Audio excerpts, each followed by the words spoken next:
todos. Boa tarde a todos.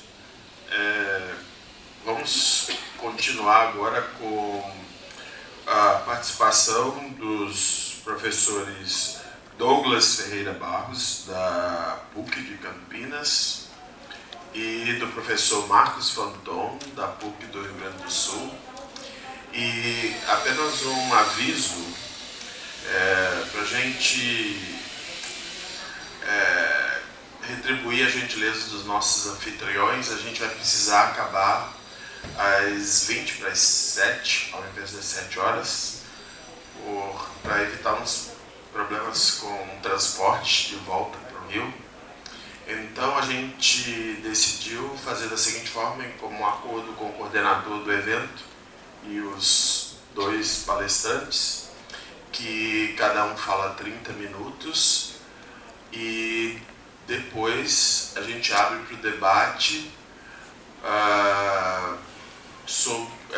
o debate concernindo as duas palestras, tá? Uma vez entendido isso, então eu vou falar o título da palestra do professor Douglas, que se chama Razões por que desconfiamos do contrato, utilidade e crítica ao utilitarismo. E a palestra do professor Marcos Fanton é Ernest Tugendhat e a tradição contratualista, aspectos problemáticos a partir do conceito de identidade pessoal. A gente começa com o professor Douglas. Bom, boa tarde, pessoal. Eu gostaria de começar agradecendo, em primeiro lugar, ao Walter, ao Delmo, pelo convite, pela simpatia da recepção, agradecer ao trabalho, né? Porque a gente sabe o quanto é trabalhoso a organização de um evento desse e que nos propiciou uma acolhida tão prazerosa, tão agradável, né? E o que eu posso dizer é que há muito tempo eu não tenho ido a congressos em que a gente tem uma liberdade, um acesso tão direto às palestras que estão sendo ministradas, uma liberdade para levantar questões. Eu acho que isso tem a ver com o fato desses dois colegas que eu citei, porque são os que eu conheço, mais propriamente, além do Julião, mas também armarem todo o trabalho com espírito aberto, a fim de conhecer o trabalho dos colegas e de propiciar um bom resultado. Então, parabéns, estou muito contente. Segunda coisa, o texto que eu vou apresentar a vocês tem alguma alteração no título, porque, na verdade, esse é um estudo que eu retomei esse ano, no primeiro semestre desse ano, há alguns anos, por conta de um outro assunto que eu vinha estudando, tinha deixado um pouco de lado o contratualismo, e na medida em que eu recebi o convite dos colegas, eu retomei o tema do contratualismo, e foi muito bom esse tempo que nós nos demos, eu e o contratualismo, porque eu acredito que hoje eu tenho mais, digamos, não diria afinidade, mas espírito desarmado para entender as razões do contratualismo e discutir com elas. Estou dizendo isso porque o texto que eu vou apresentar é um texto sobre o Rawls, que tem muito a ver com o que o Delmo apresentou ontem, na medida em que o texto explora a proximidade, ou a suposta proximidade, de Rawls em relação a Hobbes. Eu também filio a, digamos, escola dos que acham que Rawls é devedor, sim, de alguns aspectos do contratualismo hobbesiano, embora ele não declare. A gente sabe por que ele não declara, o contexto em que ele viveu e elaborou as suas teses, no período em que elaborou, não o permitia ser tão aberto e afeito ao pensamento de Hobbes, devido Bom, na década de 50 e 60 havia toda uma crítica ao Estado totalitário, crítica essa nos Estados Unidos, né? E o Hobbes, por ter se aproximado, ter tido a infelicidade do grande intérprete dele nos anos 30, 40 foi o Carl Schmitt.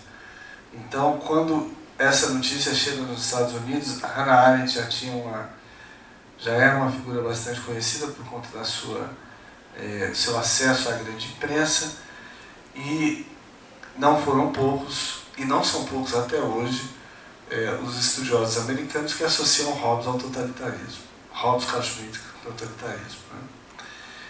Bom, dado isso, o debate que eu travo aqui é muito mais com alguns leitores da obra de Rawls que classificam Hobbes no interior da obra de Rawls na esteira do utilitarismo. Então, é uma leitura sobre Rawls que trabalha um aspecto da obra de Rawls, que é a crítica que ele faz ao utilitarismo, para mostrar que Hobbes não se filia a essa corrente do utilitarismo, tal como muitos leitores de Rawls dizem que é. Então, eu vou ler mesmo, para economizar o tempo aqui e a paciência de vocês. O texto está dividido em 4 partes. Eu vou ler a primeira parte integralmente e a última parte. As 2 partes do meio, eu vou comentar aspectos mais gerais sobre elas, para apenas situá-las em relação ao argumento. Então, a parte 1, uma teoria da justiça é obra admirável sobre inúmeros aspectos. Certamente, estão entre eles a originalidade com que o filósofo demonstra a tese da justiça como equidade e o esforço para esclarecer como a realização da justiça em uma sociedade comporta a desigualdade na distribuição dos bens para que se corrijam as diferenças de talentos e a condição material da existência dos indivíduos. Mas nada tem me causado tanta estranheza quanto o silêncio rawlsiano a respeito do contratualismo hobbesiano. Nem mesmo uma crítica, uma posição mais ácida contra o filósofo nos é apresentada em sua obra maior. Já nos parágrafos de abertura ele afirma: meu objetivo é apresentar uma concepção de justiça que generaliza e leva a um plano superior de abstração a conhecida teoria do contrato social como se lê em Locke, Rousseau e Kant. Então, claramente, ele exclui, e por isso que eu ontem fiz a questão para o Delman, dizendo o seguinte: olha, trata-se de uma ausência. Na verdade, não é uma presença, não é uma ausência. Uma ausência que grita. Né? Uma ausência estrondosa, digamos assim. O objetivo desse artigo, então, é mostrar, em primeiro lugar, que a ausência está muito mais relacionada à associação de Hobbes à filosofia do utilitarismo.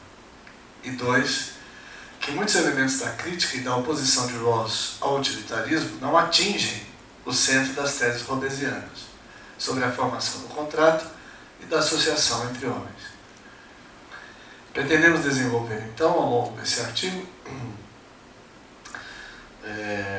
eu me refiro aqui a artigo porque esse texto, quando eu comecei a trabalhá-lo no semestre passado, eu pretendia que ele fosse um artigo, e agora ele está escrito sob a forma de um texto de apresentação. Então, nosso objetivo é mostrar como alguns aspectos centrais de Rawls de fato se distanciam da perspectiva hobbesiana, e o faremos em 3 movimentos. Em seguida, pretendo mostrar, a partir da análise de alguns trechos de ambos os filósofos, Rawls e Hobbes, como as suas perspectivas encontram-se muito próximas. Primeiro movimento, justamente mostra, que é a parte 2, mostra um primeiro aspecto que distancia esses 2 filósofos, distancia com uma certa radicalidade. Né? Trata-se da posição original. Eu vou ler os 2 primeiros parágrafos, só para situá-los em relação à discussão. Então, um traço marcante dos argumentos rawlsianos sobre a fundação do ordenamento político, a posição original, que estão na abertura de uma teoria da justiça é que os pressupostos que a sustentam quase independem de uma abordagem das concepções clássicas desse conceito. Portanto, aquilo que o Rawls fala da posição original é como se ele estivesse inventando novamente um assunto na história da filosofia, e nós já sabemos que esse é um assunto largamente trabalhado por todo o contratualismo, começar do Hobbes. De um lado, esse refúgio, né, do Rawls, de uma análise conceitual a partir da história da filosofia, pode, ao meu ver, ser entendida a partir de duas perspectivas.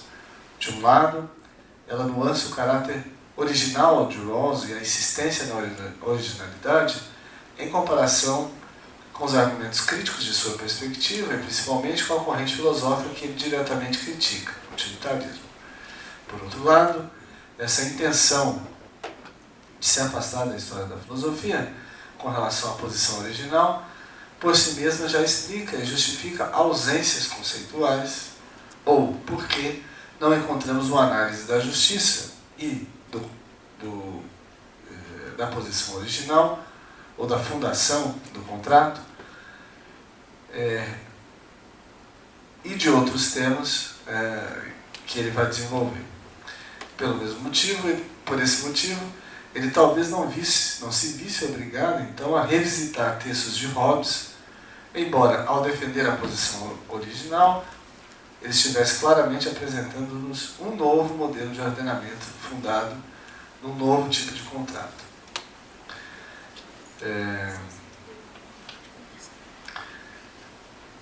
Essa é uma parte do problema, mas não explica o problema inteiro desse afastamento de Rawls em relação a Hobbes. O distanciamento, ele também está relacionado ao tipo das teses sobre a cooperação política e dos motivos que fazem os homens cooperar. Intérpretes afirmam que a ideia de cooperação em Hobbes é operada tendo por base a ideia de auto-interesse. Gautier, por exemplo, que é um intérprete já bastante conhecido da obra de Hobbes, afirma que a moralidade baseada no comportamento cooperativo é mutuamente vantajoso para todos os agentes auto-interessados envolvidos e, por isso, é denominada contractarianismo.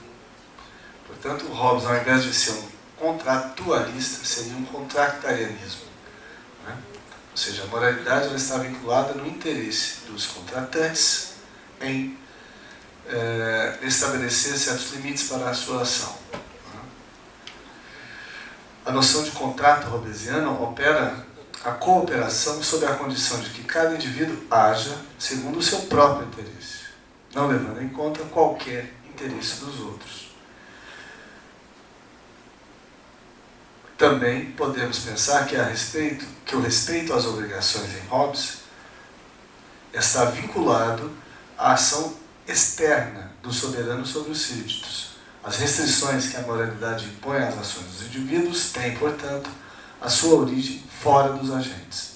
A sua origem está no soberano e nas ordenações do soberano. Por esses dois aspectos, então, distanciamento em relação à história da filosofia e o fato de que, na perspectiva de uma certa leitura do Hobbes, aquilo que são as restrições ao indivíduo, elas estão fora, as restrições morais às ações dos indivíduos estão fora dos agentes. Esses são dois aspectos que distanciariam Hobbes e Rawls. O contratualismo rawlsiano baseia-se no status da igualdade moral das pessoas. Segundo essa perspectiva, a igualdade moral está fundada na capacidade de ação autônoma, racional dos indivíduos. Essa perspectiva tem raízes na obra de Rousseau, como nós vimos, o próprio Rawls, ele se vincula a essa tradição, e, em acordo com ela, entende-se que os indivíduos perseguem seus interesses de modo que cada um possa justificar os seus próprios interesses aos demais, e todos os outros justificam entre si os interesses a perseguir. As restrições que a moral impõe, as ações aqui, têm uma origem internamente aos indivíduos. E essa é a perspectiva do Rawls. Tem aqui um longo argumento que vai explorar isso na obra, em uma teoria da justiça.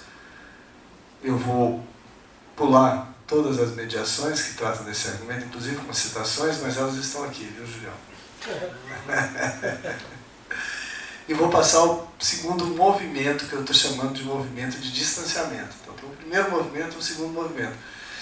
E estou tratando com movimento, não por conta do Hegel, mas trata-se de uma referência didática para nós entendermos em que aspectos o Rawls se distancia do Hobbes e por que depois eu vejo em que aspectos nós podemos aproximá-lo, para não dizer filiá-lo à tradição contratualista do Hobbes. O segundo movimento, então, diz respeito à relação de controle dos cidadãos sobre o ente que detém o poder político.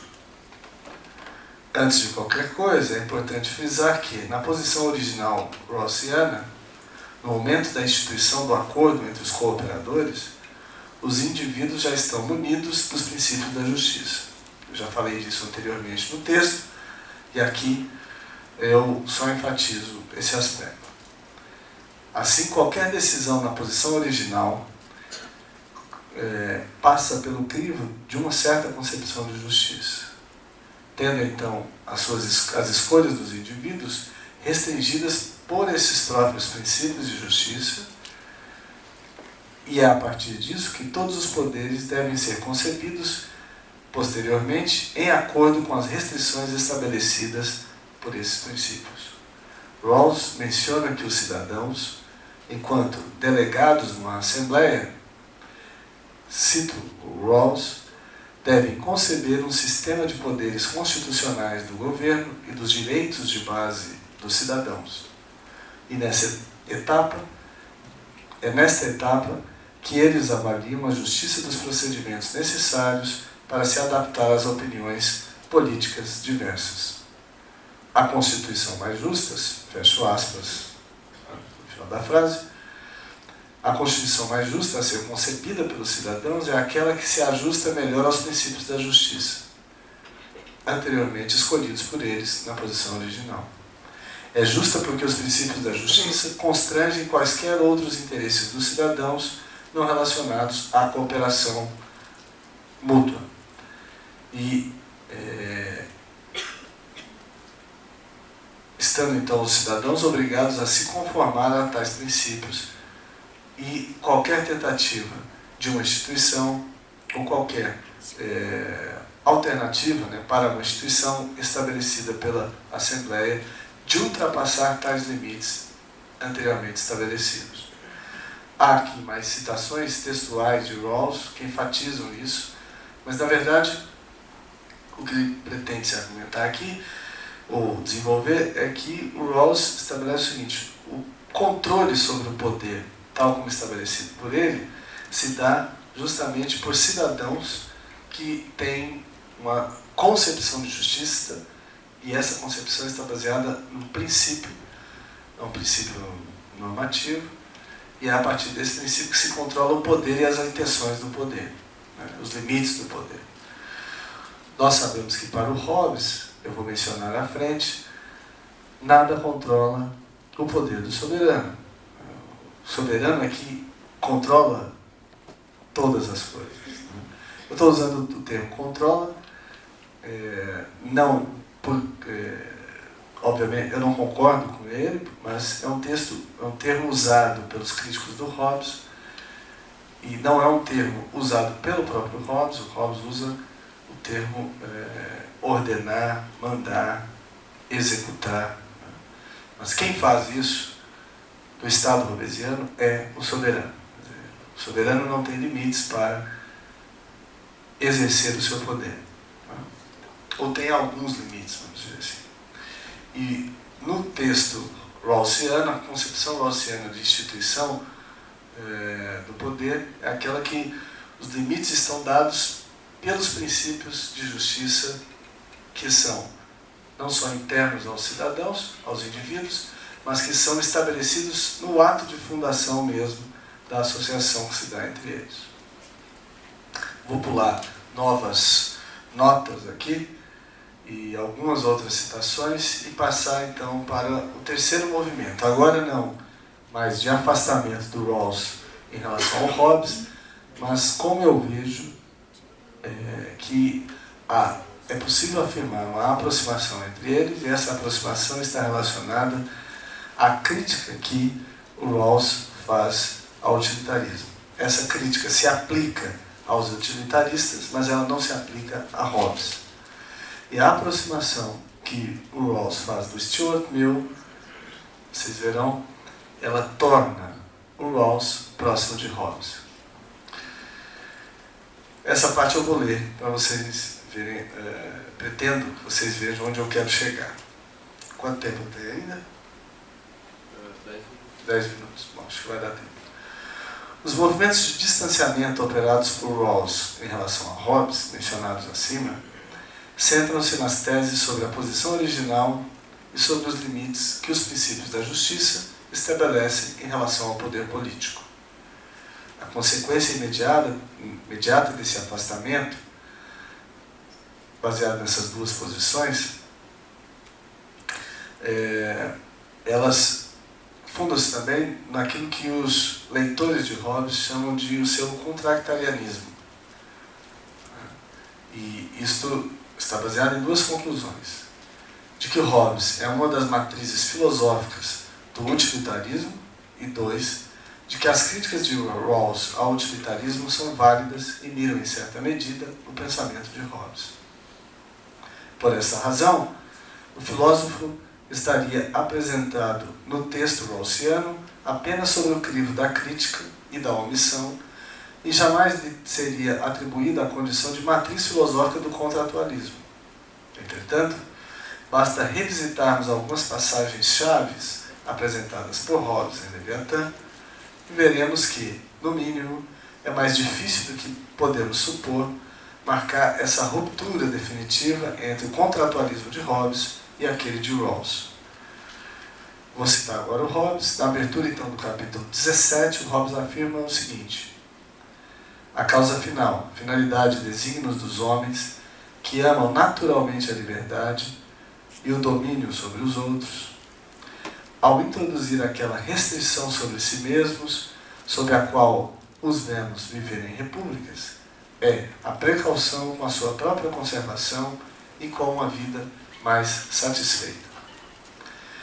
Não há dúvidas aqui de que Hobbes esteja evocando os motivos por que os homens realizam um pacto e estabelecem um contrato, do qual se dará origem ao soberano e ao Estado. Entre os tais motivos, ele afirma que os homens impõem a si mesmos restrições que os introduzirão nas repúblicas. Ora, se o filósofo claramente constata que os homens impõem a si limites às paixões, porque são as paixões o objeto a ser limitado, não é válido sob todas as circunstâncias, não é válida sob todas as circunstâncias a constatação de que Hobbes seja um contractariano moral. Para os leitores que acham que o Hobbes é um contractariano, não são os indivíduos que impõem restrições a si, mas as restrições morais, elas são provenientes de algo externo aos indivíduos. E esse algo externo é um soberano. O que eu estou afirmando aqui é, no momento do contrato, já está estabelecido entre os homens algum tipo de acordo, contrato hobbesiano, e esse acordo supõe que os homens, é o Hobbes que diz, os homens introduzem aquela restrição sobre si mesmos e a partir da qual os vemos viver em repúblicas. São eles que restringem as suas paixões. Segundo essa constatação, as restrições morais têm a sua origem, constatação contractariana, fora do agente. Mas aqui, no texto de Hobbes, vemos que as restrições às paixões no ato original do contrato, que já é uma restrição moral, têm a sua origem nos próprios indivíduos. São eles mesmos que decidem não mais dar aso aos desejos que alimentam a guerra. No entanto, Um contractariano radical, quando não há um poder visível capaz de os manter em respeito e os forçar, por meio do castigo, ao cumprimento de seus pactos e à observância das leis de natureza. Fecha citação. Então, a existência de um poder capaz de manter os homens em respeito supõe já que admitamos que há entre os homens, no momento do pacto mesmo, alguma moralidade em que o respeito mútuo é algo a ser preservado em sociedade. Mesmo para os homens menos dispostos a aceitar tais restrições, a autoridade pública pode infligir a ele penas e castigos. Deste modo, parece-me pouco sustentável afirmar que toda moralidade e todo respeito a regras ocorre porque o soberano estabelece restrições. As punições e penas, é preciso recordar, recaem sobre aqueles que não cumprem os contratos e por isso agem com injustiça. Aos demais homens, que respeitam por si mesmos as restrições morais às paixões, que eles próprios se impuseram, as punições a quem descumpre essas restrições têm um efeito apenas pedagógico. Apenas por esses dois argumentos nos é possível colocar em dúvida, então, o argumento contractariano e a não aceitar tão gratuitamente que ele se filie, que Hobbes se filie à corrente do utilitarismo. Mas, enquanto a Rawls, as críticas que ele dirige ao utilitarismo podem atingir as bases da filosofia hobbesiana? Ou, lendo Rawls, poderíamos dar razão aos defensores da tese de que Hobbes é um contractariano? A meu ver, novamente, a leitura dos textos, tanto de Rawls como de Hobbes, nos levam a outras conclusões. Basta observar, então, a noção de sociedade bem organizada do Rawls e constataremos que ele defende que a estabilidade é um dos fatores que podem fazer com que se atinja esse fim de uma sociedade bem organizada. Embora esse critério não seja definido, decisivo, o da estabilidade, pode-se considerar que a teoria da justiça como equidade é também mais justa, porque dá a devida importância à estabilidade. Além disso, é preciso destacar que algumas teorias éticas ignoram solenemente esse critério da estabilidade. E, em face da justice as farmers, justiça como equidade, elas levam a sério, elas não levam, que essas teorias que ignoram, elas não levam a sério o tema da justiça. Então, Rawls observa que disse às vezes que Bentham, o pai do utilitarismo, sustentou tanto o princípio clássico da utilidade quanto a doutrina do egoísmo psicológico. Doutrina fortemente associada também a Hobbes. Mas, se existir uma lei psicológica segundo a qual os indivíduos buscam apenas os seus próprios interesses, é impossível que eles tenham um senso efetivo de justiça. Isso diz Rawls. O máximo que o legislador ideal pode fazer é conceber as organizações sociais de modo que, motivados por interesses pessoais ou de grupos, os cidadãos sejam persuadidos a agir de forma que maximizem a soma de seu bem-estar. Fecha citação. A incompatibilidade, então, entre o utilitarismo e o senso de justiça, apontado por Rawls, assenta-se no fato de que, para o utilitarismo, os indivíduos agem movidos pelo interesse em maximizar o bem-estar geral. Os interesses individuais se coadunam não com vistas à realização de um princípio de justiça. Já se tomarmos o texto de Hobbes e levarmos em conta a bem conhecida passagem do capítulo 13 de Leviatã, veremos que Hobbes não é e jamais seria um rawlsiano. Ele afirma: a justiça e a injustiça não fazem parte das faculdades do corpo e do espírito. Fecha citação. A junção para o utilitarismo, não cooperação, a aproximação entre os indivíduos, é artificialmente estabelecida como um meio de promoção e de interesses de indivíduos. Segundo essa concepção, impossível que uma noção de justiça esteja inscrita na natureza humana, tal como defende Rawls. Então, se essa leitura rawlsiana do utilitarismo procede, em certo sentido ela também valeria para a perspectiva de Hobbes. Mas, a meu ver, não é o caso se considerarmos a formulação do equilíbrio em uma sociedade bem organizada, tal como foi dito acima. Veremos que as afirmações de Rawls não estão em conflito com aquelas de Hobbes. Rawls afirma: um equilíbrio é estável quando qualquer desvio em relação a ele, causado, digamos, por distúrbios externos, mobiliza forças internas ao sistema que tendem a trazê-lo de volta para o seu estado de equilíbrio, a não ser, é claro, que os choques externos sejam demasiado grandes. Hobbes, citação do Rawls, inicia outra parte do parágrafo.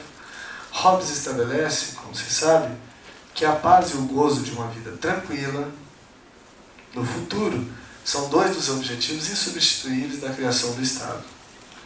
Ao mencionar a liberdade dos súditos, no capítulo 21, ele critica justamente aqueles adoradores dos tumultos, para mostrar que eles podem colocar sob ameaça a paz dos Estados.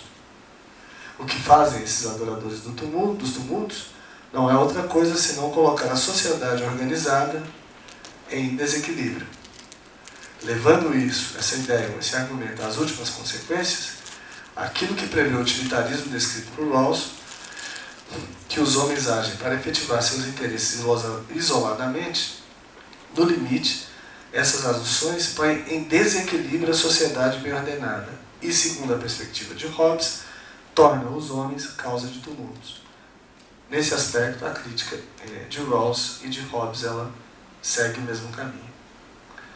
As ordenações do soberano em Hobbes não seriam algo semelhante ao que afirma Rawls. E aí Rawls afirma, na citação acima, das forças internas disponíveis para trazer de volta o equilíbrio de uma sociedade, ou seja, as ordenações do soberano, elas são também restabelecedoras de equilíbrio, assim como Rawls admite que certas forças no interior de um ordenamento político desequilibrado, elas se movimentam no sentido de restabelecer o equilíbrio. Para que as sociedades escapem, então, desse desequilíbrio mortal, a fonte dos desequilíbrios, diz Rawls, isso é o próprio Rawls que disse, os inevitáveis desvios em relação à justiça são efetivamente corrigidos ou mantidos dentro dos limites toleráveis por forças internas ao sistema. Fecha citação. Tais forças poderiam tanto ser no soberano, no caso de Hobbes, quanto do legislador, no caso de Rawls. E no caso deste último, os homens ainda, caso os homens ainda se orientem para a ação isolada, em uma sociedade bem ordenada, eles podem adquirir um senso de justiça e outros sentimentos morais. Aqui eu apresento um outro argumento da crítica do Rawls ao utilitarismo, dizendo que pelo utilitarismo nós não chegamos a uma sociedade equilibrada, e sim uma sociedade desequilibrada, e aí passo a uma outra parte do argumento em que o Rawls se filia não à tradição do utilitarismo, mas a uma outra tradição. Então, já a tradição a que se filia Rawls, a tradição da aprendizagem moral, segundo a qual a aprendizagem moral deriva do pensamento racionalista e é ilustrada por Rousseau, Kant e Stuart Mill, aqui é a última parte do meu trabalho, então, ele coloca Stuart Mill no mesmo, digamos, na mesma sala em que estão Rousseau e Kant. Surpreendentemente, porque o Stuart Mill é um dos formuladores do utilitarismo. Então, Rawls aceita um certo utilitarismo. Né? Então, esta formulação é aquela em que os indivíduos, cita o Rawls, apreciam os benefícios mútuos do estabelecimento de termos equitativos da cooperação social.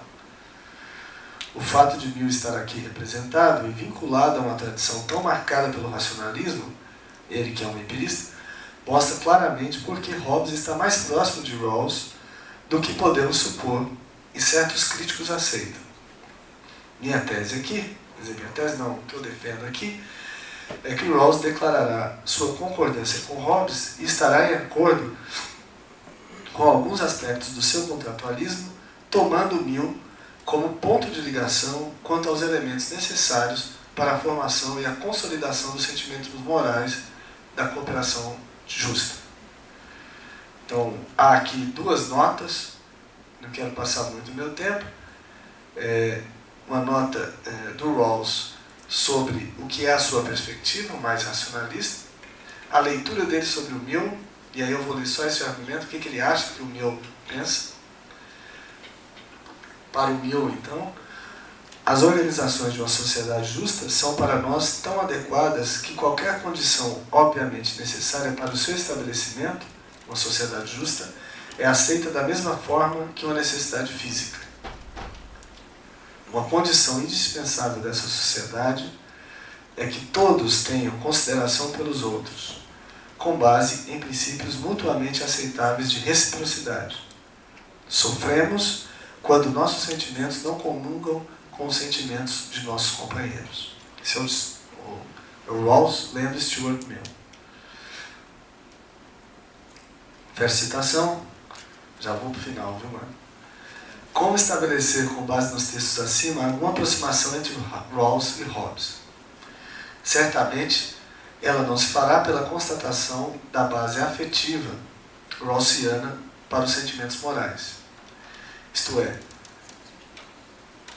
aquela que considera haver uma simpatia natural de um indivíduo com outras pessoas e uma suscetibilidade inata para os prazeres proporcionados pelo sentimento de companheirismo. Mas essa identificação de Rawls com Hobbes, ela pode ser afirmada a partir da aprovação rawlsiana da perspectiva de Mill, aquela segundo a qual temos consideração pelos outros com base em princípios mutuamente aceitáveis de reciprocidade. Para provar isso, basta lermos outra passagem de Hobbes, capítulo 17 do Leviatã. Afirma Hobbes, porque as leis de natureza, como a justiça, a equidade, a modéstia, a piedade, ou, em resumo, fazer aos outros o que queremos que nos façam, as leis de natureza, portanto, por si mesmas, na ausência de algum poder que as faça ser respeitadas, são contrárias às nossas paixões naturais, as quais nos fazem tender para a parcialidade, o orgulho, a vingança e coisas semelhantes. Verso citação. Ainda que jamais em Hobbes possamos afirmar que haverá internamente aos homens um sentimento de justiça, parece-nos bem razoável admitir, em acordo com Rawls, que a consideração em relação aos outros é o mesmo que afirmar que as leis de natureza, na presença de um poder que nos faça respeitá-las, nos fazem não tender à parcialidade, ao orgulho, à vingança e coisas semelhantes. Mesmo que não possamos dizer que a criação do Estado em Hobbes decorra da formação dos sentimentos morais, elas decorrem das paixões, é correto dizer, por outro lado, que isto abre cada contratante, a criação do Estado abre a cada contratante, ao abrigo do Estado, a experiência da justiça no lugar do orgulho, da equidade e da modéstia no lugar da parcialidade, da piedade no lugar da vingança. Se é válido, então, que Rawls aproxime Mill da tradição contratualista, é válido também afirmar que Hobbes não habita a constelação das matrizes do utilitarismo. Ele defende um ordenamento político como condição para que brotem nos homens outra experiência de sentimentos morais que não o egoísmo e o isolamento. É por esse caminho, portanto, que podemos mostrar quanto Hobbes e seu contratualismo têm um ponto, ainda que pequeno, de conexão com a formulação de Rawls sobre uma sociedade bem organizada. É isso. Obrigado. Nós agradecemos ao professor Douglas e, como combinado, o debate vai ficar ao final. Agora o professor Marcos Fanton. Obrigado, então. Em primeiro lugar, então, eu gostaria de agradecer aos organizadores, né, o Walter, o Fabrício, o Delmo Johannes, que não está aqui, né, pela excelente organização, pela facilidade em estar aqui, né, e por todo o trabalho que vocês tiveram com isso. Em segundo lugar, eu queria apenas fazer uma precisão conceitual no meu título, né, eu não vou mudar o tema, não vou falar assim. Mas é apenas por uma questão de facilidade em fazer o título, pode ter soado um tanto quanto vago. A questão que eu vou falar, quando eu falo em tradição contratualista, eu vou estar dividindo apenas dois conceitos, né, para o que interessa para me expor para o Tugendhat. Né? Vocês poderiam falar sobre outros ou que ele mal interpreta determinados autores, mas, digamos, isso não é meu interesse. A gente poderia, então, falar sobre o contratualismo político do Rawls, e o outro, que normalmente ele pega como uma estrutura para criticar o contratualismo, seria justamente essa questão do contratarianismo. Né? A estrutura de, basicamente, que, bom, indivíduos têm interesses próprios, né? E uma maneira para eles maximizarem esses interesses próprios seria, a maneira racional seria, então, adotar um sistema moral. Né? Seria, digamos, essa estrutura.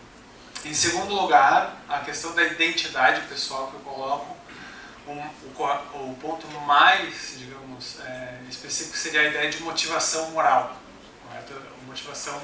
A identidade pessoal está ligada com a motivação moral no Tugendhat, só que o ponto mais específico seria a questão da motivação moral. Então, desde os seus primeiros escritos sobre filosofia moral, Tugendhat manteve uma relação muito estreita com o contratualismo, ainda que ela seja sempre marcada por uma atitude duvidosa sobre sua capacidade de articular alguma concepção moral e descrever, assim, a estrutura específica de juízos e sentimentos morais e a sua correspondente justificação. Nas lições sobre ética, por exemplo, Tugendhat considera essa teoria como uma quase-moral, uma moral daquele que não tem um sentido moral, ou que poderia soar mais conciliador, uma posição minimalista, perfeitamente correta e em condições de se manter, mas que não vai muito longe. Vale lembrar ainda que em escritos mais recentes, né, um dos últimos artigos do Tugendhat sobre como devemos entender a moral, a posição de Tugendhat é caracterizada por ele mesmo como uma espécie de contratualismo simétrico, pois além de partir do mesmo ponto de partida, né, o interesse dos indivíduos, procura alcançar o aspecto de um consenso recíproco justificado, né, um consenso comum, digamos, que daria uma espécie de padrão do que seria uma pessoa boa. Meu objetivo principal nessa apresentação, então, é mostrar os pressupostos que levam Tugendhat a apresentar o contratualismo desse modo, e principalmente a criticar as opções metodológicas de Rawls, o equilíbrio reflexivo e a posição original. E principalmente, então a minha apresentação tem 3 partes. A primeira é a mais longa, em que eu vou desenvolver a concepção moral do Tugendhat. E por concepção moral eu entenderia identificar qual é o problema principal da filosofia moral dele, né, as opções metodológicas que ele tem para desenvolver esse problema e qual é o conceito de moral para ele. Então, eu acredito que isso vai levar ele a entender o Rawls como um contratualista moral. Né? É até um pouco irritante às vezes, porque não, o Rawls é um contratualista político, não é essa virada política do Rawls.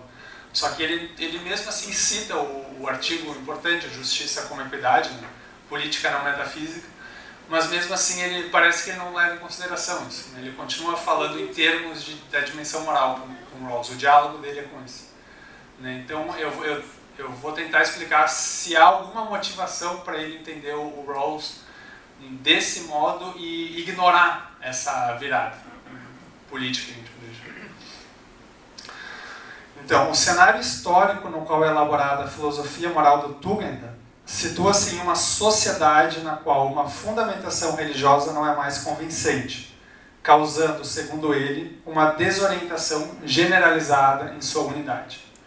Seríamos, segundo Tugendhat, intelectualmente desonestos se remetêssemos questões morais a uma resposta religiosa ou mesmo tradicional, porque, por um lado, permitiria soluções simples e, por outro, não levaríamos a sério as outras partes que não estão vinculadas a determinado credo ou tradição. Pior ainda, essa moral não seria compreensível para todos dessa sociedade e, não o sendo, tornar-se-ia um exercício arbitrário de poder. Está muito alto? Posso falar um pouco? É para todo mundo não ficar acordado. Assim, a pergunta inicial que devemos nos fazer essa é a pergunta inicial do Tugendhat, para começar a filosofia moral. Como podemos e devemos nos posicionar moralmente depois que uma fundamentação religiosa não nos é viável e um conjunto de novos problemas morais, para o qual teorias morais antigas não estão preparadas ou não possuem recursos conceituais adequados, deve ser confrontado? A questão da aborto, eutanásia, aplicação da genética, Então, diante disso, o Tugendhat estabelece um dilema. Ou a gente cai numa espécie de ceticismo ou relativismo moral, no qual a gente duvida então da função e do alcance não apenas da teoria moral, mas da concepção moral que nós temos, ou a gente procura o entendimento do que seria o que ele chama de moral, uma concepção moral autônoma, ou uma concepção moral moderna, uma concepção moral autônoma compartilhada, não transcendente, rechaçando essa. O mal-estar que surge então da primeira posição, do ceticismo e do relativismo, advém de sua renúncia a uma vida moral. O relativismo, por exemplo, é incapaz, segundo Tugendhat, de articular um núcleo de sentenças morais ao transformá-las em sentenças de outras classes semânticas. Toda essa crítica que ele vai fazer a determinadas concepções morais vem da influência que ele tem da filosofia da linguagem, inclusive da adaptação que ele tem do método analítico para questões morais. Cito Tugendhat: quase todos nós julgamos moralmente de forma absoluta, mas em relação à validade desses juízos, tendemos a considerá-los como relativos. Contudo, a consequência que se extrai dessa posição relativista é a perda da força normativa de tais juízos, que são diluídos em sentenças subjetivas ou assertóricas. Nessa atitude, uma sentença moral como é mal humilhar crianças poderá expressar uma proposição subjetiva. Para mim, é mal humilhar crianças. Ou humilhar crianças me repugna. Ou uma proposição assertórica sobre as opiniões de determinada comunidade moral. Como, em relação a determinado quadro moral, humilhar crianças é mal. Em ambos os casos, não encontramos a articulação de uma estrutura propriamente moral, e no último deles, mesmo alguém determinado a humilhar crianças poderia concordar com tal proposição, em determinada comunidade disso. Em termos semânticos, então, isso significa que cada classe semântica possui um modo de uso diferente.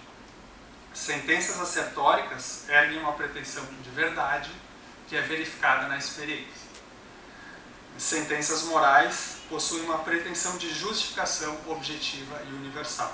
Isso é, eu ergo uma pretensão para todos e cada um dos seres humanos. Somente defende uma posição moral quem exige que outros achem no mesmo. Segundo Tugendhat. E para ele a questão é justamente juízos morais só podem ser confrontados com outros juízos morais. Então é por isso que, por exemplo, ele rechaça a ideia do realismo moral. De cara, a experiência jamais, cito ele, nos mostrará que torturar um homem é algo mau.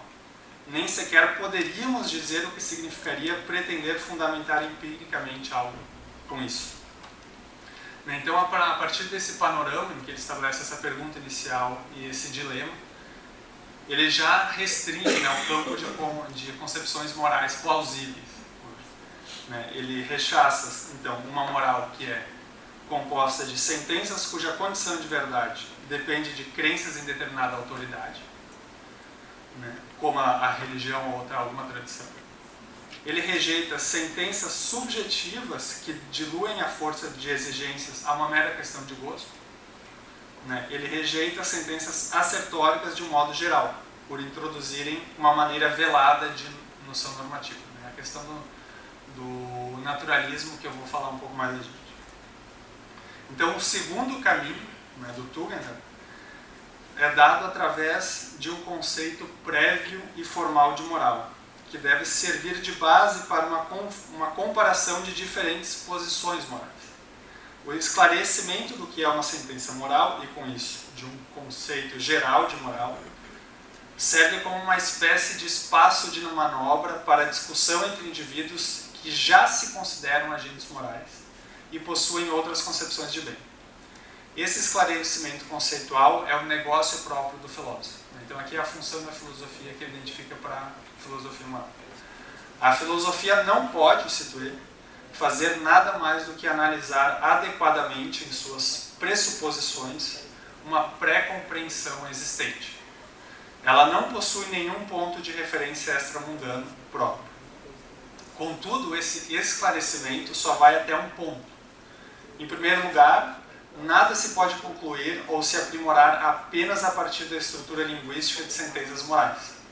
Em segundo lugar, essa explicitação do previamente dado, do que diferentes pessoas entendem por moral numa sociedade, é só o passo inicial do filósofo, com uma função heurística, pois ele tem em vista a formulação de uma consciência moral que possui bons fundamentos e motivos.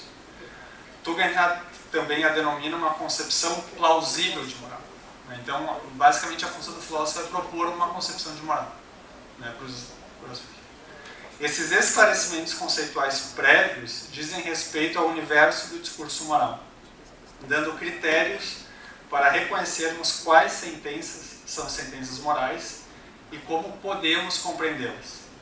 Sentenças morais pertencem à classe semântica de sentenças com dois grupos de expressões linguísticas: ter de, não pode, deve, e do operador prático bom, mal, que, segundo ele, são empregadas de maneira absoluta. Isso é uma observação gramatical, não metafísica. O emprego absoluto significa que as perguntas por quê ou para quê não podem mais ser respondidas. Dizemos humilhar crianças é mal ou devemos respeitar os outros, se queremos ser um indivíduo bom. Então, nesse caso, seria, de certa maneira, redundante. O modo de uso de tais termos revela, na verdade, o caráter objetivo das sentenças morais. Isso é, elas não são relativizadas a determinados indivíduos, mas dirigidas a qualquer um. Essas sentenças morais, no entanto, não flutuam num vácuo. Elas são suportadas por sentimentos morais específicos, como a tríade de Strawson do sentimento de culpa, da indignação e do ressentimento. A gente poderia colocar aqui, o Tugendhat coloca como um sentimento positivo a da admiração, a admiração por uma pessoa. Para Tugendhat, não há sentença moral sem o seu devido componente emocional. E do mesmo modo, tais sentimentos não alcançariam um nível moral se não possuíssem um conteúdo proposicional para serem expressados. Dito de maneira metafórica, há um constante movimento de vai e vem entre preconceitos intuitivos de sentimento moral e uma descrição estrutural linguística mais precisa do objeto do respectivo sentimento, de tal forma que a dualidade que a gente tem contemporânea entre expressivismo e cognitivismo é deixada de lado, porque ela é inadequada. Em realidade, a suposta contradição entre esses dois termos não existe, porque justificar uma norma moral consiste em se mostrar reciprocamente que todos têm uma razão para aceitar certo conteúdo normativo, ou cognitivo, supostamente, por meio de seus sentimentos recíprocos. Então, na verdade, o que ele está colocando aqui, quando a gente fala humilhar crianças é mal, a gente não quer apenas que as pessoas concordem que isso é verdadeiro, a gente quer também que as pessoas reajam com indignação a esse tipo de comportamento. Essa relação mútua entre sentimento e sentença moral forma uma espécie de pressão social entre os indivíduos, na medida em que, quando alguém falha em cumprir determinada obrigação, recebe uma sanção. Diferentemente de normas penais, cuja sanção é externa, estabelecida no interior de uma jurisdição, sentenças morais possuem uma sanção interna, difusa nessa pressão social que todos, ou pelo menos a maioria, exerce sobre os transgressores, que são aqueles sentimentos negativos de indignação, culpa. No exemplo acima, então, reagir moralmente contra alguém que humilha uma criança é reagir afetivamente, com indignação e através de censuras expressas linguisticamente, como você é um homem mau. né? Você não deve humilhar crianças. O afeto correspondente do agressor seria se a moral rejeita essa atitude e, consequentemente, o indivíduo que a realizou. Esse modo de ver a dinâmica da moral em uma sociedade provém com algumas modificações da etnologia. E sua consequência teórica é a relativização da obrigação dos conceitos específicos da moral. A explicação que Tugendhat dá sobre as noções então, de bom e mal comporta uma segunda relativização dessas normas, como deve e ter. Elas são introduzidas em uma escala de preferência. Quando se fala de bom, estamos diante de uma escolha. E quase sempre que estamos diante de uma escolha, não se trata de uma resposta sim ou não, mas de uma escala. Essa escala tem como pontos extremos a preferência subjetiva e a excelência objetiva, sendo que esta última se refere a uma pretensão intersubjetiva que não depende apenas de uma preferência. Pensemos na discussão entre dois ciclistas sobre qual seria a melhor bicicleta de todos os tempos. Qual é a melhor bicicleta? Então, logo colocamos essa questão, exigimos maiores especificações. Para que a bicicleta servirá? Qual o tipo de terreno? Qual o tipo de atividade envolvida? Sem a fixação desses pontos de referência, a pergunta torna-se vazia e não podemos decidir de maneira não arbitrária. Esse mesmo tipo de escala existe ao discutirmos sobre as excelências técnicas dos seres humanos. Ser um bom ciclista, bom professor, bom músico. Ainda que haja sempre um elemento irredutivamente subjetivo, as preferências, ainda assim pode-se discutir, através de razões, qual seria o melhor ou digno de ser desejado. Aqui basta pensarmos nas competições esportivas e nos concursos culinários e musicais, que ao mesmo tempo que exigem um júri de conhecedores, permite um espaço de preferência subjetiva. Aqui é uma discussão do Tugendhat com Aristóteles, bastante breve. No que diz respeito ao emprego absoluto de bom, Tugendhat não vê outra alternativa a não ser entendê-lo como implicitamente atributivo, como Aristóteles, atribuído a pessoas. E esse é um passo fundamental de sua concepção moral. Se antes Tugendhat relativizou as sentenças morais com base nas sanções internas, todas as sentenças morais com dever também estão relacionadas com emoções, agora ele a relativizará novamente ao mostrar que toda sentença moral depende de uma sentença que expressa uma preferência subjetiva. Isso é, toda sentença não se deve humilhar crianças, parte de alguma forma de eu não quero humilhar crianças. Esse ponto eu vou falar mais adiante. A descrição então dessa passagem de preferências subjetivas e normas morais é dada através da nossa socialização e aprendizagem. Em grande parte delas estamos envolvidos não apenas em exercer determinadas capacidades, mas de as desenvolver bem. Para Tugendhat é um pressuposto antropológico que a realização das mais diversas atividades envolve uma autoativação dos indivíduos para seu cumprimento de um modo melhor ou pior. É um componente essencial para o sentimento de autoestima e da formação da identidade pessoal. E aqui entra, então, o componente irredutivelmente subjetivo. Vocês poderiam me censurar o quanto quisessem a respeito da minha péssima habilidade em tocar harpa, ou em como não consigo realizar determinadas manobras em uma bicicleta. Contudo, a reação efetiva específica da vergonha que eu poderia ter diante dos julgamentos de vocês ocorreria se o exercício de tais capacidades me importasse, isto é, se isso fizesse parte de minha identidade. Isso significa, contudo, que mesmo que esse componente subjetivo deva estar presente para a escolha da atividade, afinal, quem me obrigaria a tocar harpa? Uma vez atuante, os critérios para a escala de preferência são intersubjetivos, e por isso a censura ou risada são justificadas. Aqui é basicamente também a gente pode pensar em termos de linguagem. Para a gente aprender uma linguagem, ninguém nos obriga a aprender alemão. Mas se eu quiser aprender alemão, eu vou ter determinadas regras, determinadas normas.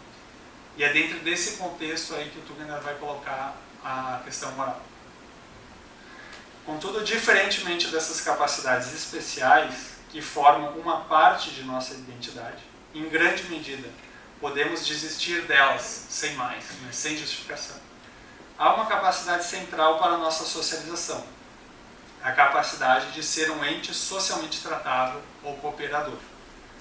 Vocês podem perceber que essa é uma concepção retirada com grande influência do parágrafo 66 de Uma Teoria da Justiça. O Tugendhat explicitamente pega esse conceito.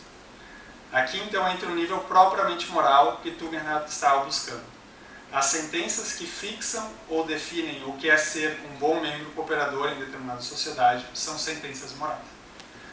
Elas são dirigidas aos indivíduos e assim possuem sua força normativa, não apenas devido à sanção interna, mas também porque os indivíduos consideram, durante praticamente toda a sua vida, que ser um bom membro cooperador em determinada sociedade é algo extremamente importante para a constituição de sua identidade e de sua relação com outros indivíduos. A formação da consciência moral, caso não satisfaçamos com uma moral heterônoma, depende desse ato de vontade, do qual o indivíduo assume em sua identidade esse modo de cooperação. Isso é, ele quer ser assim e quer ser bom.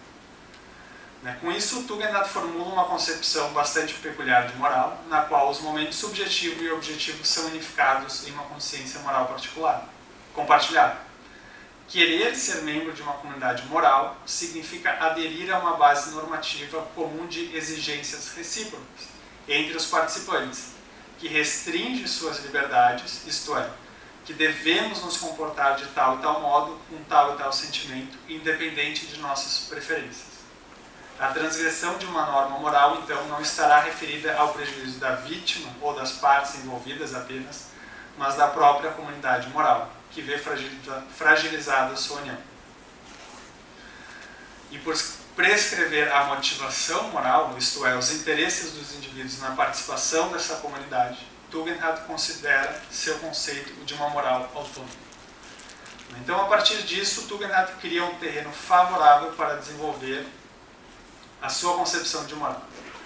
O problema subjacente, para retornar então ao início da apresentação, é o seguinte: podemos conceber um sentido de bom que seja de caráter universal, isto é, que possa ser reconhecido por todos, possivelmente por todos, quando se retira os excessos de premissas transcendentes e tradicionais, e que seja ainda mais forte do que uma concepção relativista ou contratualista.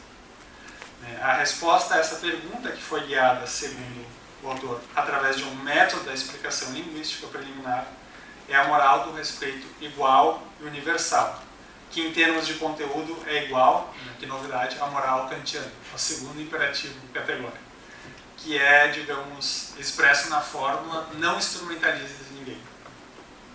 Ele coloca aqui como uma concepção ou uma consciência moral comum. Nesse ponto, então, já podemos começar a estabelecer algumas comparações iniciais com o contratualismo em geral. Eu coloco aqui em geral porque eu quero mostrar como o Tugendhat entende esse contratualismo. Como me referi no início da comunicação, então, Tugendhat acredita que o ponto de partida do contratualismo é o mais plausível que podemos tomar hoje, isto é, aquele que leva em consideração os interesses dos indivíduos. Sua fraqueza, no entanto, está em parar nesses limites. A estratégia do contratualista é mostrar que cada indivíduo teria muito mais a ganhar se submetesse a determinadas regras de cooperação, pressupondo-se, claro, que os outros também a sigam. Mas nesse tipo de discurso não se discutem questões propriamente morais, mas apenas racionais. Isto é, o indivíduo que fere o contrato é irracional, não mal propriamente dito. Tugendhat separa a questão de razões com a questão de moral. Além disso, esse tipo de tentativa de compreensão da moral não pode ser estendida universalmente e só leva em consideração os termos cooperativos que nos podem favorecer. A partir disso, então, o Tugendhat realiza a objeção. A base egoísta do contratualismo torna impossível de entender a formação da consciência. A pergunta dele é: como se pode entender a consciência se a moral está baseada sobre motivos pré-morais? Aí ele coloca aqui no sentido de que, bom, se alguém se torna irracional, não adere ao contrato, portanto se torna irracional, a gente está lidando aqui com normas da razão, e não propriamente normas morais. A consciência moral é só um fator adicional que, se agregado aos outros, pode servir como uma consequência útil. O contraste entre a concepção moral, apresentada então por Tugendhat, é evidente. Nesse ponto de visão pré-moral, os juízos morais são diluídos no emprego relativo de bom. Bom é o que é bom para mim. E seus respectivos sentimentos desaparecem. Gostaria de adiar aqui a crítica ao contratualismo do Rawls, vou falar mais. Nesse ponto, vocês poderiam questionar se o que Tugendhat está fazendo é um tanto quanto arbitrário. Em primeiro lugar, ele afirma um momento decisionista que parece, à primeira vista, insustentável. Nós nascemos, queiramos ou não, em uma sociedade que possui determinadas normas morais e não cabe ao processo deliberativo retirar-se ou inserir-se nela. Em segundo lugar, que motivos teríamos para aderir a uma moral de respeito igual e universal e deixarmos de lado uma moral contratualista? Essas duas questões correspondem a dois componentes diferentes de sua concepção moral, que é a relação de motivação moral e justificação de uma concepção moral. Toda moral autônoma, segundo Tugendhat, ancora-se em um momento irredutível da autonomia dos indivíduos e situado em um contexto da totalidade de suas motivações, na vida cotidiana. 3 são as perguntas que podemos realizar nessa dimensão. Como quero compreender? Quero adotar uma perspectiva moral como parte de minha identidade? A segunda, quero compreender-me nessa perspectiva específica da moral, do respeito igual e universal? E o terceiro é, quero agir moralmente. Ele reparte todas essas 3 questões. O problema, então, sobre a possibilidade ou não de se viver amoralmente torna-se um problema sobre nossas motivações. É-nos desejável sermos franco-atiradores? Podemos suportar as consequências que dali seguem? Aqui o cenário traçado, então, por Tugendhat é bastante distinto da moral naturalista do Sam Harris. Eu vou pular essa parte para não... Então, acredito que esse momento da decisão de Tugendhat, que dá uma importância relativamente grande à autonomia e à liberdade de cada indivíduo, não deve ser exagerado. Ela cumpre a função de mostrar a base extremamente frágil de cada concepção moral, sua incorporação na autocompreensão dos próprios indivíduos. Diante de um franco-atirador ou de um egoísta radical, nós só podemos dizer take it or leave it. Nesse nível não podemos justificar uma concepção moral, porque nossas justificativas não surtirão efeito algum em tais indivíduos. Nós só podemos lhe oferecer motivos para aderir. Isso significa que ele incorpore em sua identidade ou tome como um valor digno de ser desejado, ser moralmente bom. Eu vou pular uma parte e vou colocar, então, eu queria traçar esse pano de fundo justamente para contextualizar um artigo do Tugendhat, que ele faz sobre comentários, alguns aspectos metodológicos da teoria da justiça do Rawls, que eu acho que grande parte dessa crítica se situa nessa questão. Por um lado, na questão de como ele entende a moral, qual o trabalho ou a função do filósofo, de mostrar ou elaborar um critério geral de uma concepção moral, e a questão da diferença de semântica entre sentenças assertóricas e sentenças morais, e por fim a questão também da motivação moral, que ele separa essa questão de ser bom e ser racional. Eu vou tentar ser bastante claro qualquer coisa, se não for, podem... Porque seriam 2 críticas que ele faz ao equilíbrio reflexivo e à introdução da posição original. Tentarei argumentar, então, que deixa eu ver porque eu pulei aqui. Então, quero mostrar as principais motivações e pressupostos teóricos de Tugendhat que o levaram a rejeitar de maneira tão simplória o programa de Rawls. E eu acho que ele é realmente injusto com o Rawls e talvez seja fruto de uma má interpretação dele, ou até de vários... Bom, a gente poderia discutir vários aspectos, que eu acho que ele não compreende, ou por um nível até mesmo de colocar uma base antropológica, ele perde uma dimensão histórica, digamos, que é muito importante.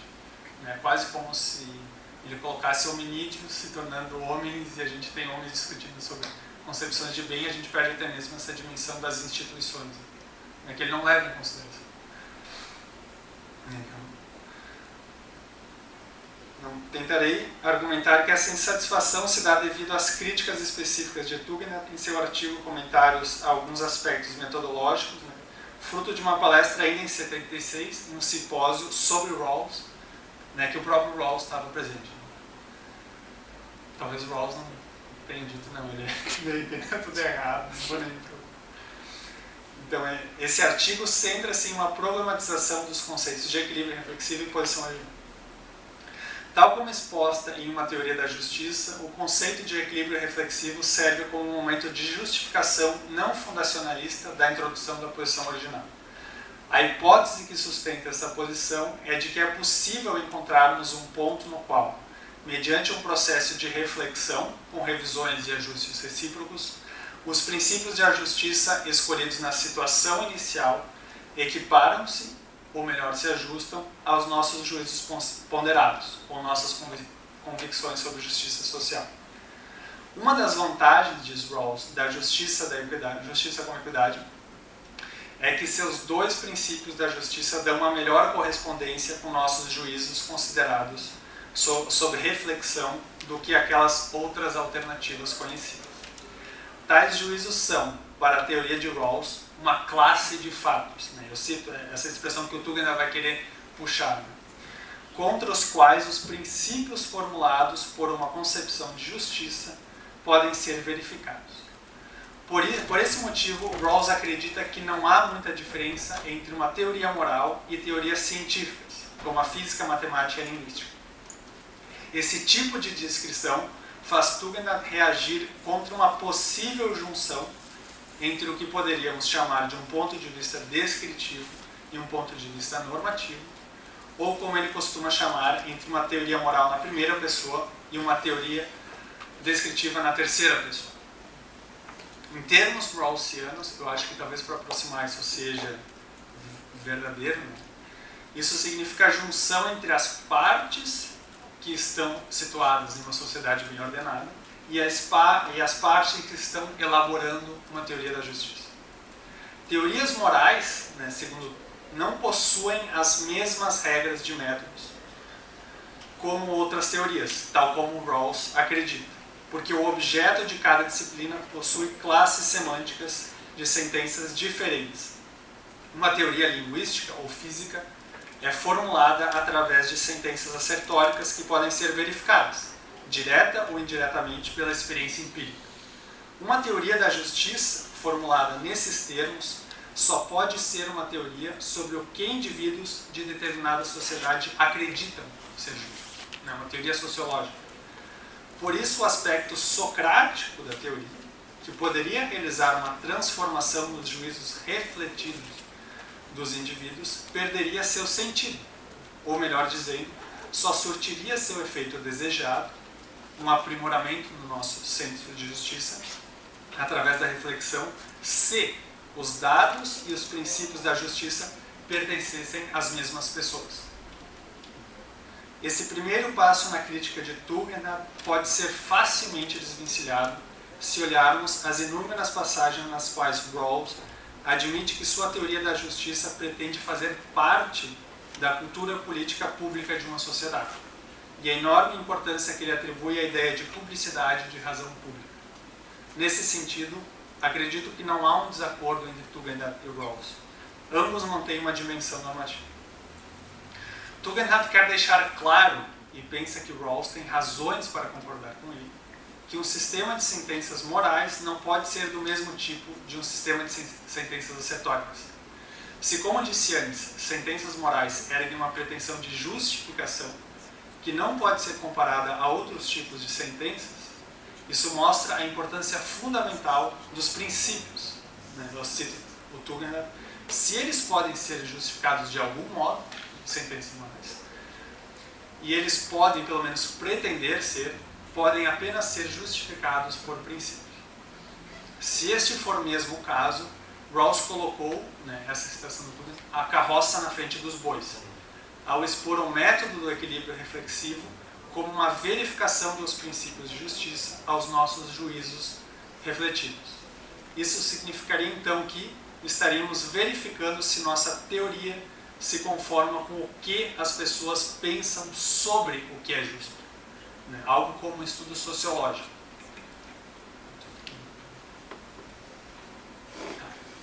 Uma teoria moral em primeira pessoa, pelo contrário, deve mostrar que nossas convicções morais não são um critério, mas estão em busca de um critério. Como falei na primeira parte de minha apresentação, a observação das convicções morais ou das concepções morais existentes na sociedade servem apenas para um primeiro momento na formulação de uma concepção moral. Essa segunda crítica do método reflexivo depende muito do pano de fundo metodológico escolhido por ambos os filósofos. Certamente há um descompasso aqui entre ambos. Para Tugendhat, o trabalho do filósofo, como disse antes, é esclarecer os principais conceitos do universo do discurso moral e formular uma concepção geral do moral, que poderia ser aceita, possivelmente, né, como universal igualmente e ainda como plausível. Já para Rawls, encontramos no primeiro parágrafo da Justiça como Equidade, né, uma reformulação, as 4 funções da filosofia, que vão, em certo sentido, na direção contrária das intenções de Tugendhat. As funções prática, de orientação e de reconciliação, evidenciam que Rawls não pretende, digamos assim, inflamar ainda mais o debate entre os indivíduos. O esclarecimento de alguma base subjacente de acordo filosófico e moral, ou apenas uma redução de divergência das opiniões, tem um papel mais importante que a busca de uma estrutura moral plausível. Eu vou pular um pouco essa parte. Eu só quero colocar a questão da posição original, que eu acho que é importante, que eu quero discutir com vocês, se possível.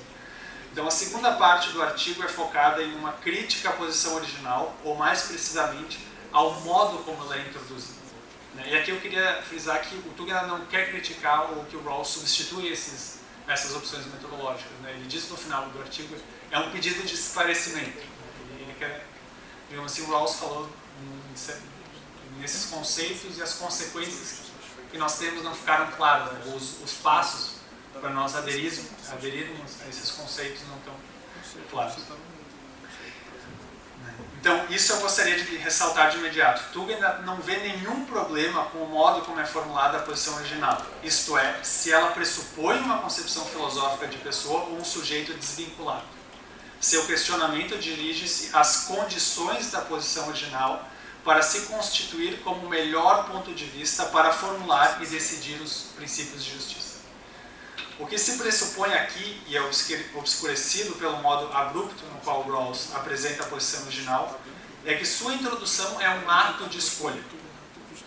A posição original tem que ser adotada como a melhor posição na qual se decide sobre os princípios morais em comparação com outras possibilidades. Aqui voltamos ao momento de decisão na qual Tugendhat introduz sua concepção moral. Quero entrar na posição moral? A pergunta que Tugendhat fez. Por que deveria adotá-la como um esquema de representação apropriado?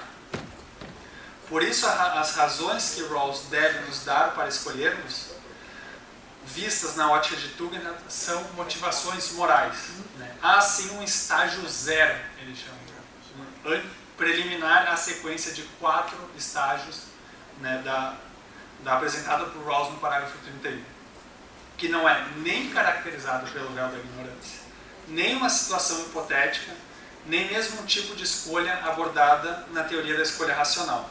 Para Tugendhat, a situação na qual se encontra o indivíduo nesse processo de deliberação é a situação de sua própria vida. Eu cito: não deveria ser controverso que a filosofia moral não pode começar com uma situação hipotética, mas apenas com um ponto de vista moral como um fenômeno de nossa própria vida. Então, a questão é, quais então são os motivos que o Rawls nos dá para aderirmos à posição original, que ele encontra numa teoria da justiça? A primeira é a possibilidade de aprimorar a própria perspectiva moral, e aqui podemos dizer do senso de justiça, a praticidade em formularmos os princípios, e a terceira, a especificidade com que os princípios de justiça devem ser escolhidos para a estrutura básica da sociedade. O motivo decisivo, entretanto, por Tugendhat, pode ser visto como segundo, a praticidade. Esse motivo, porém, segundo ele, não é moral.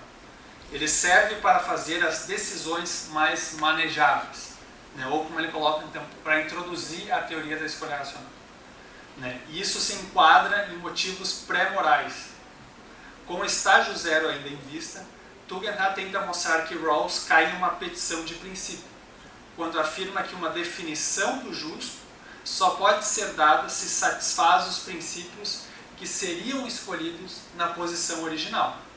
Tal definição, na verdade, deveria ser o resultado de um procedimento de decisão que se iniciaria no estágio zero. Em uma nota de lições sobre ética, ele explica a objeção do seguinte modo. Aí eu cito, então eu acabo, e já me desculpando. Rawls hesita entre admitir que o fundamento de seus princípios de justiça seja a nossa intuição moral ou a posição original. Quanto ao conteúdo, naturalmente só pode ser a intuição moral, pois a posição original funda-se exclusivamente em um ser bom representante de uma determinada intuição moral, a intuição de igualdade, né? Seria uma concepção moral igualitária. Nisso reside, porém, que a orientação por este representante não é apenas supérflua, mas nociva, pois caso resultem do representante consequências que não resultam da intuição moral, tais consequências têm de ser não apenas rejeitadas, mas na medida em que isto é o caso, mostra-se que a posição original não é um bom representante. Com isso, porém, cai por terra todo o ponto de partida da posição original.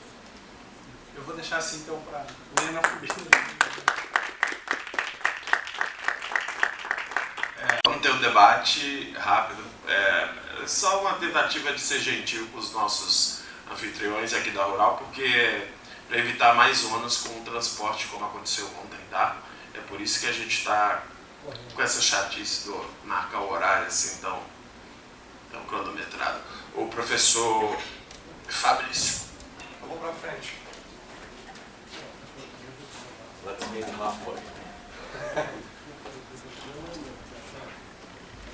Marcos, primeiro um certo sentimento de vertigem, né? Porque a gente já debate desde a graduação em Direito.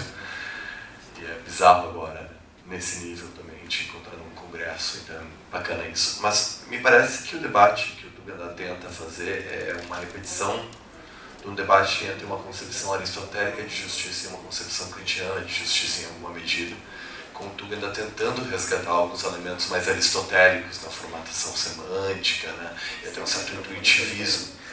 Mas uma coisa que me chama a atenção é que, por um lado, ele adota elementos da crítica do Hare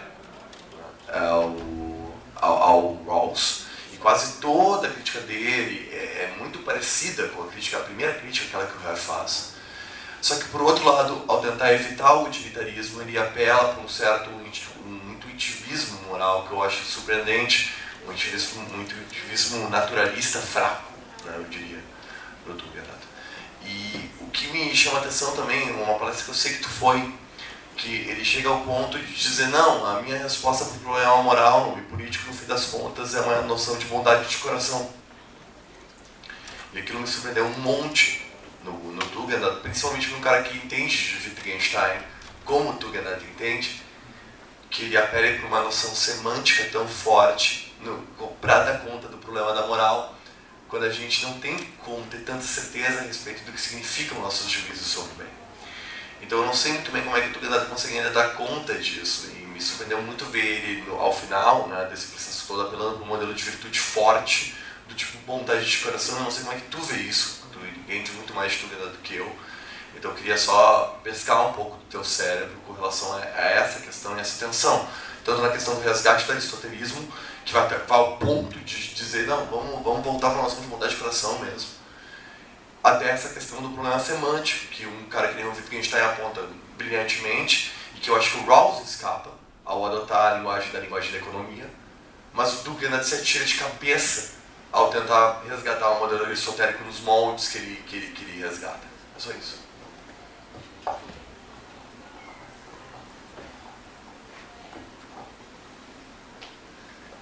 Não, essa questão da bondade de coração, na verdade, ele não é a concepção, digamos, seria uma concepção que se poderia adotar, mas não é essa concepção moral dele. Né? Na verdade, seria essa desse contratualismo simétrico entre pessoas iguais, né? Que a gente justifica essa... como é que eu poderia colocar? Na verdade, essa moral que ele coloca de respeito igual e universal, né? Em que nós nos comportamos, né, assim como se deseja, né, com qualquer um. E aqui abre espaço para essa questão de determinadas sociedades. Ele não diz, essa questão da bondade de coração é quase algo que depende das pessoas, se elas querem aderir. Ela é optativa. Sim, sim. Ele não é, isso aí é quase como um consenso sobreposto, digamos, a essa moral de respeito igual que ele coloca. Entendi. Tá. Entendeu? É só bom. Isso poderia ser. Só que a questão do aristotelismo eu vejo apenas no nível de compreensão de como a gente entende as normas morais. Mas aqui são um monte, né? Sim, mas eu acho que isso envolve também a questão do Wittgenstein.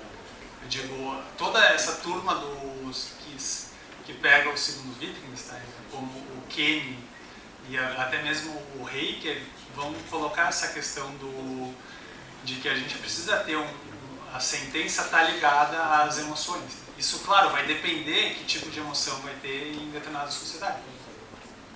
A gente pode pensar nesse tipo disso no carro. Muito bom, Fabrício. Alguém?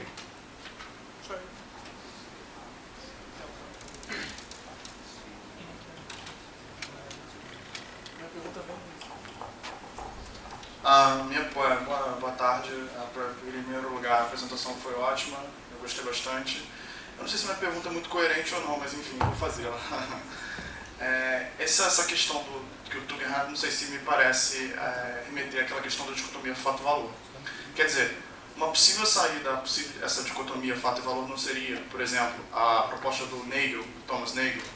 Quer dizer, o senso comum sugere que cada um de nós deve ver sua própria vida, ter uma consideração especial por certas pessoas e tratar com decência as pessoas com quem nos relacionamos. Sem cair em especulações metafísicas que já são praticamente superadas, a superação de um ponto de vista pessoal, quer dizer, a transcendência de um ponto de vista particular, não seria uma possível objeção uma reação às objeções feitas por Tugendhat? Fala a última parte. Eu vou repetir.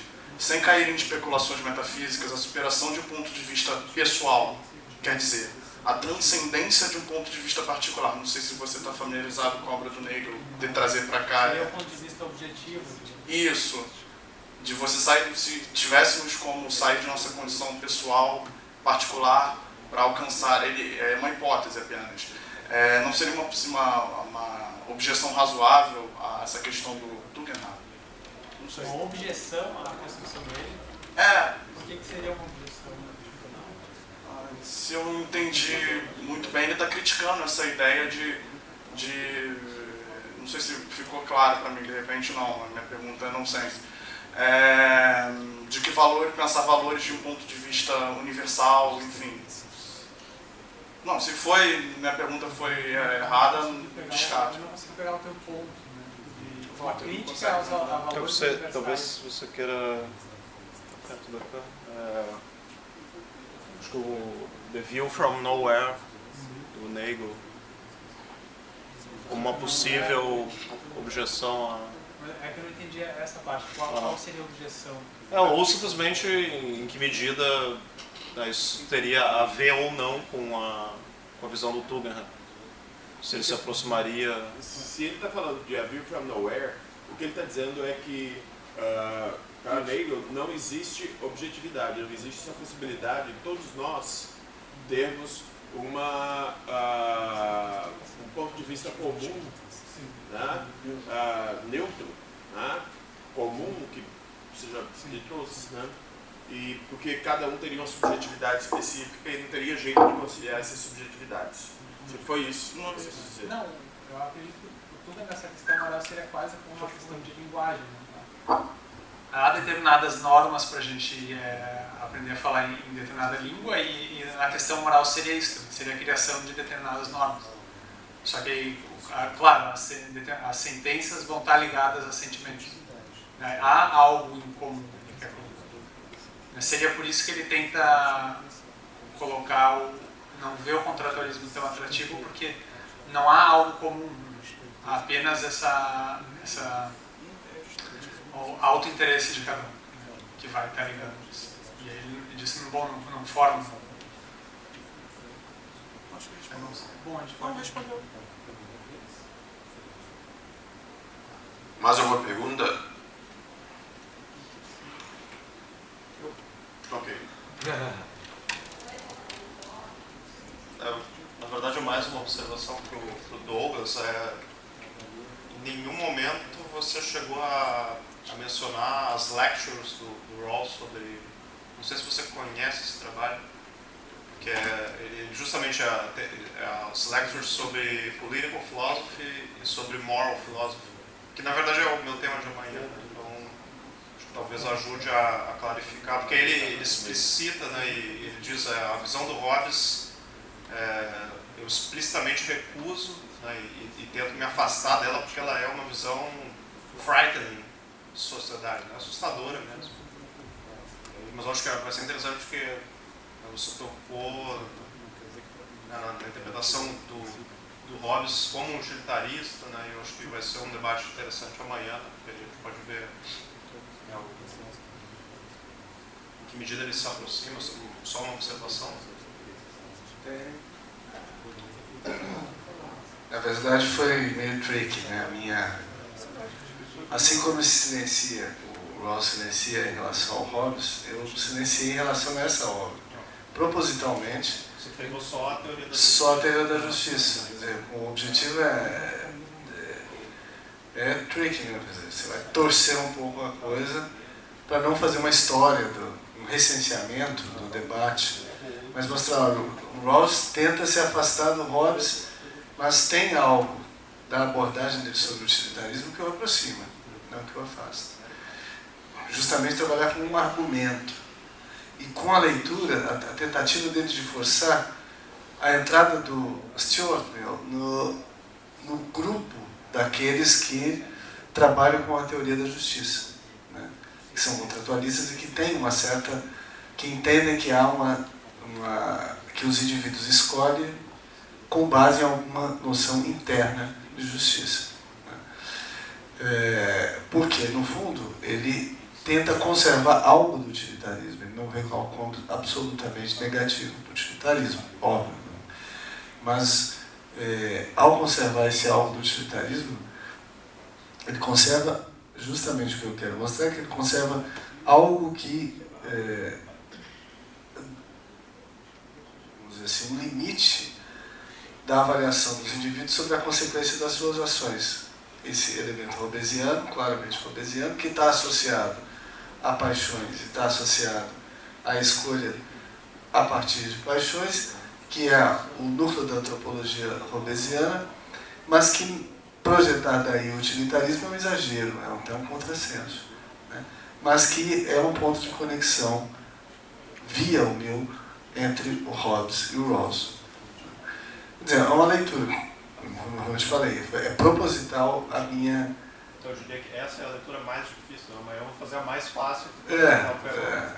Então, assim, todas as mediações aqui, que eu não citei, só mencionei, elas se dão no sentido de mostrar que, olha, ele força a mão, tanto no princípio da posição original, e quando fala depois, quando menciona o poder, e da necessidade de que os princípios de justiça limitem as decisões do poder, essas duas teses do Rawls propositalmente miram o Hobbes. Isso, embora não cite, né? Mas, quando trata daquilo que da relação do que ele chama de sentimentos morais e o que seria supostamente a relação dos sentimentos morais com a a justiça, uma ideia de justiça, no fundo ele está trabalhando tentando fazer uma crítica à tradição inglesa, né? Sentimentos morais é um termo trabalhado pelo Hume, mas na verdade essa tradição inglesa ela pode ser recuada até Hobbes. Então por essa via há um ponto de conexão. Então Mill, Hume, Hobbes e não utilitarismo, que é uma outra coisa. Aí é um consequencialismo interessado que mira um outro objetivo. Então é isso.